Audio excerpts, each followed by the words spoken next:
So religion and science में क्या कॉमनलिटीज़ है? दोनों कॉग्निटिव है, मतलब ह्यूमन अंडरस्टैंडिंग के फॉर्म है। क्यूरियसिटी दोनों जगह आते हैं इंसान में, कि रिलीजन बताता है एग्जेंशियल क्वेश्चन को आंसर, साइंस भी कुछ मतलब कि कैसे दुनिया फॉर्म हुआ, ये सब क्यूरियसिटी को आंसर करता है। कोऑपरेशन, रिलीजन एंड साइंस जो है वो कलेक्टिव ओरिएंटेशन के ऊपर बेस्ड है। पर्सनल, दोनों के लिए मतलब जो लोग हैं जो साइंस को परस्यू कर रहे हैं, फिर रिलीजन प्रीस्ट हैं, उनके लिए कुछ क्वालिफिकेशंस चाहिए। और दोनों अगर मतलब सही से हैंडल नहीं किए जाए तो वॉर को रिजल्ट कर सकते हैं। डिफरेंस क्या है? साइंस में एक्सपेरिमेंटेशन है, रिलीजन में फेथ है।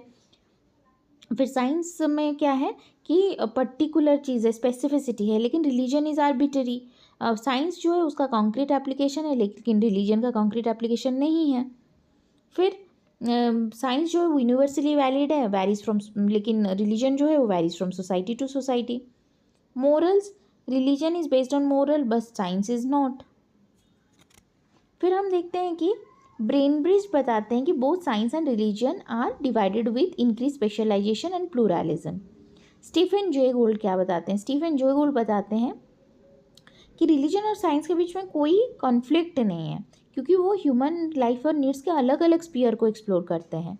जैसे वो नोमा प्रिंसिपल देते हैं, नॉन एग्जिस्टिंग मैजिस्ट्रियम प्रिंसिपल, जहाँ पे वो बताते हैं कि नेचर का जो वर्किंग है वो साइंस डील करता है, लेकिन मोरल व्यूज का जो वर्किंग है उससे रिलीजन डील करता है। वेबर क्या बताते हैं? वेबर बताते हैं कि रिलीजन ही साइंस को लीड करता है। जैसे कैल्विनिज्म था, उससे कैपिटलिज्म हुआ, उससे साइंस मतलब रैशनल थॉट्स आए, और फिर साइंस का मतलब डेवलपमेंट हुआ।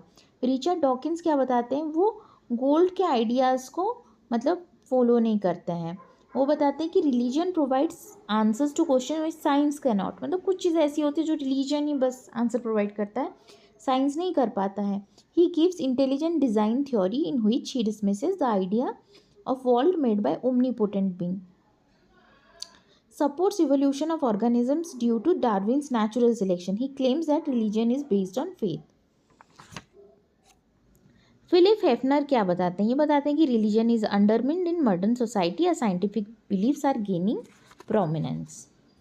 फिर क्या होता है कि पॉजिटिविस्ट जो होते हैं, ऑगस्ट कम्टे हो गए, वो मतलब साइंटिफिक थ्योरीज, साइंटिफिक ऑब्जर्वेशन और मेथोडोलॉजी के ऊपर ज़्यादा बिलीव करते हैं, और उन्होंने जो थियोलॉजिकल मेटाफिजिकल पॉजिटिविटी स्टेज के बारे में बोला है। फिर इंटेलेक्चुअलिज्म स्कूल जो है वो साइंस के ऊपर ज़्यादा डिपेंडेंट है दैन रिलीजन, क्योंकि रिलीजन जो है वो आर्बिट्रीनेस के ऊपर है, साइंस जो है वो रैशनल थॉट्स के ऊपर है। फिर जैसे कि वेबर और मार्क्स क्या बताते हैं कि रिलीजन ख़त्म नहीं हो सकता साइंस की पूरे डेवलपमेंट के साथ, क्योंकि रिलीजन एक अलग फॉर्म में मतलब कि आ सकता है। जैसे मार्स ऑर्बिटर मिशन से पहले साइंटिस्ट क्या कर रहे थे कि एक आर्टिफिशियल सैटेलाइट मॉडल को टेम्पल में पूजा करवा रहे थे।